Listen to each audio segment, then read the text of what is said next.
Summer. Welcome back. Yeah. Well, that's to be expected. Welcome to MsMojo, and today we're counting down our picks for the things grown-up fans of this show will likely have realized at some point. Aren't you a little young to be a roller coaster engineer? Yes I am. Number 10. Phineass's personality change. It's normal for a show's writers to learn more about a character as they keep putting them in different scenarios and developing their series. In the case of Phineas Flynn, this is the most obvious when rewatching the first episode after seeing later ones. I was gonna go to the pool. You wanna go swimming? Kind of in the middle of something here. Oh, right. Okay. Where Phineas is generally optimistic almost to a fault throughout most of the series, in the first episode, we see a protagonist who was initially designed to have more of an edge. Mom says I'm in charge conditionally. Whatever. Wait a minute, what are you doing? Homework. It's summer. That's cool. You wait till the last minute then. These lines are said to have been the remnants of the creator's initial pitch before Phineas's characterization morphed. Still, that bite isn't all lost. Here. Phineas, I'm not gonna get on a silly little tricycle. Candace, we're in a hurry. Just get on the trike There's and we'll go. no way I'm Get on gonna- the trike! Number 9. They normalize a blended family. You boys have such active imaginations. You must get it from your father. At the time of Phineas and Ferb's release, few kids shows, let alone cartoons, featured blended families. And the way the show presents the dynamic is so commendable. The word step is used in the first episode a few times, but apart from that, we rarely hear it again. Hey, Ferb. Does your stepbrother ever talk? Ferb? He's more of a man of action. Every blended family is different, but it's obvious the Flynn Fletchers are close. Dad, you look nervous. No, of course not. I have full confidence in you. Even though Candace spends the entire summer trying to bust her brothers, it's clear she cares for them a lot, and she can be heard referring to the both of them as her brothers, not her brother and stepbrother. The same goes for when the kids refer to their parents. This line at the end of the first episode summarizes it best. Well, a brother is a brother, but I couldn't have asked for a better one than Ferb. You know what I mean? Number 8. Candice is peak teenager. Despair speaking. When we were kids, we saw Candace as a nuisance in Phineas and Ferb's grand schemes. She seemed dramatic, petty, and vengeful. But these days, well, we sort of understand her. Hey, Candace. Everything okay? Beat it, dweebs! I'm having a crisis! Sure, she's a bit more stressed than most teens, but she's also got plenty of the same worries. Friendships, boys, self-image, and confidence are all topics we see Candace do her best to navigate. There's even one episode where we see her go to extreme lengths to achieve what she's told is beautiful. So I can never be perfect! No matter what I do, I'll always be 2 inches too ugly! Though we're not in our teens anymore, she's somehow even more relatable now that we're older. How can I only have 4 friends? And one of them's my mom! Number 7. The age gap between Vanessa and Ferb. Hey, Ferbs, you ready? Hi, Phineas. Hi, Nessa. Where are you guys going? Oh, Ferb's taking me out for Ukrainian food. The ages of characters isn't really something you think about as a kid. And since we all knew Ferb had a crush on Vanessa when he was young, it felt satisfying to see them get together in the Flash Forward episode Act Your Age.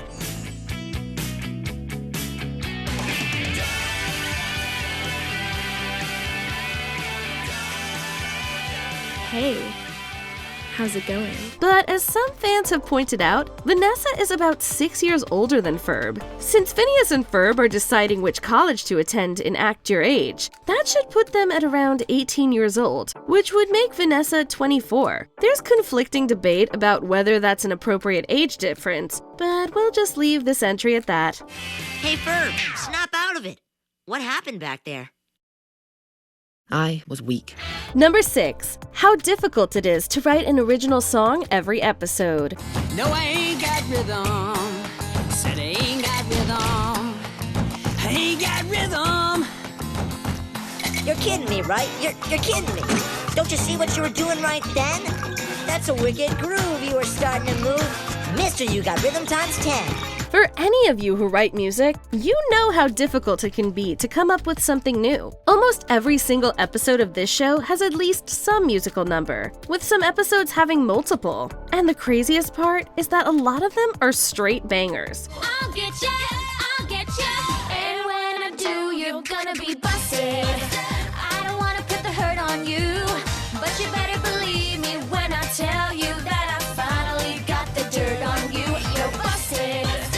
a children's cartoon, the team really didn't have to go that hard. But they did, and we love them for it. When artists so palpably love the work they do, it always translates in the final product, and Phineas and Ferb is a great example. Chicka chicka chew up. Never gonna stop. Gitchy gitchy goo means that I love you. Number 5. Summer has lasted way too long. See where that got me? I'm telling you, I'm dry, Perry the Platypus, dry, and this summer just keeps going on and on. It feels like it's been going on for like 4 years. Well, kids are definitely aware of the length of their summer, and also likely aware of the length of Phineas and Ferb's summer. Sometimes the duration of time that a show has been on air can evade us. The cartoon officially premiered in 2008 and ran all the way until 2015, which means Phineas, Ferb, and their friends had something like 8 years worth of summer. Our vacation is more than halfway over, and what have we accomplished? Okay, so we built a roller coaster, we traveled through time twice, found Atlantis, blah, blah, blah, blah, blah, blah, blah. See? We hardly done anything. There are also 129 episodes, which is definitely more than 104 days of summer. And that's before the 2024 reboot. Did they manage to build more days of summer too? We wouldn't put it past them. Now that was an eventful day. That was an eventful summer. What was your favorite part, Phineas? Of the summer? Yeah, what was your favorite thing we built? Memories. Number 4. Dr. Doofenshmirtz broke his generational trauma cycle. Hey, Vanessa, did you do all this yourself? Well, actually, my dad put it together. Okay, so it doesn't necessarily take growing up to realize how poorly Doofenshmirtz has been treated his whole life. His backstories come up often enough, each as devastating as the last, to make sure viewers are aware of that. I would stand for hours. All through the cold night, as the Spitzenhound howled, my only companion was the moon. As an adult, however, we look past the jokes to understand that Dr. Doofenshmirtz was straight up abused. His parents didn't even show up to his own birth. If that's not neglect, we don't know what is. It's no wonder he dedicated his life to evil. Despite all that, he grew up to be a devoted father who always made sure his daughter knew she was loved. Remember how you said if I got you a little Mary MacGuffin doll, I'd be the world's greatest dad? Yeah, when I was like 7. At long last, I have found one! Embarrassing or not, Doof always made sure to look out for Vanessa. Maybe you're not so bad at dad after all. Number 3. The formula. Longtime fans will probably have noticed this, and will probably also have realized it's exactly what made the series so successful. Mom, quick, Mom, look, before it disappears! Well, if it isn't the welcoming committee. Most episodes comprise 3 separate stories. The A story, which revolves around Phineas and Ferb and what they're building, the B story, which follows Candace and Mom, and the C story, which follows Dr. Doofenshmirtz and Perry. There are, of course, some exceptions to this, but the majority of episodes cut back and forth between those 3 narratives in a very formulaic way, with the destruction of Doof's innator typically leading to the disappearance of the boys' build. Don't you get tired of this? What do you mean? The same old routine every day? Doesn't it ever get, boring? This formula actually makes it so, paradoxically, the writers get to express a lot of creativity. It also means we get to look forward to our favorite catchphrases every episode. What you do? What you doing? Come into the Phineas and Ferb studios and we'll show you. Hey, Isabella, about that what you doing back there? Up. We'll talk about it later. Number 2. There's no real villain. What? I'm evil? I am evil. No, Dad, you're basically a nice guy who's pretending to be evil. And it seems like it's all out of obligation to your backstories, not something that truly comes from your heart. While Dr. Doofenshmirtz technically plays the role of the villain, it's clear from the very beginning that he's not much of a threat. I, Dr. Heinz Doofenshmirtz, have covered the entire eastern seaboard in tinfoil. Well, except for that one time he was, but we digress. Where Candace might be seen as trying to foil the boys' fun, she really isn't all that antagonistic either, and she never succeeds in busting her brothers. Well, except for that one time she did. Hi, Mom. Check it out. The flying car of the future today. Is that my car? She sees the car too! Once again, we digress. With that said, it's interesting to see a show without a true villain work so well. The real conflicts seem to lie in man versus fate for Candace, and man versus self in Doofenshmirtz's case. But now we're just dissecting a children's cartoon. If I get it wrong.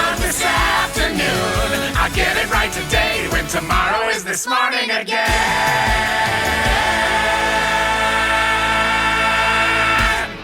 Before we continue, be sure to subscribe to our channel and ring the bell to get notified about our latest videos. You have the option to be notified for occasional videos or all of them. If you're on your phone, make sure you go into your settings and switch on notifications. Number 1. Just how funny it is. While the target audience is children, the show barely acts it. Will you cool it with the noise, Perry the Platypus? I've got a splitting headache. I was at this evil mixer until late last night. It was crazy. Ugh. There is so much humor geared towards an older audience infused in each episode, which is probably why the series has garnered such a massive adult fan base. Right, racers, status check! Saturn check. Uranus check. Buford, that is not how it is pronounced. It is on this channel. Take the infidelity episode with Peter the Panda. That's just a taste of the sort of scenarios that take place in the series. Plus, every time we rewatch, we catch a sly joke we missed the first time around. From physical comedy to tongue-in-cheek humor and hysterical one-liners, there really is something for everyone, no matter the age. It sure would be helpful if they could just make the days a little longer. Who do I call about that? Hey, do you mind? We have a visual gag going on here. Thank you. What line or tidbit in the show did you understand only when rewatching as an adult? Let us know in the comments. Turn down the thrusters. This must be a special episode. He's yelling at his sister again. Do you agree with our picks? Check out this other recent clip from MsMojo. And be sure to subscribe and ring the bell to be notified about our latest videos.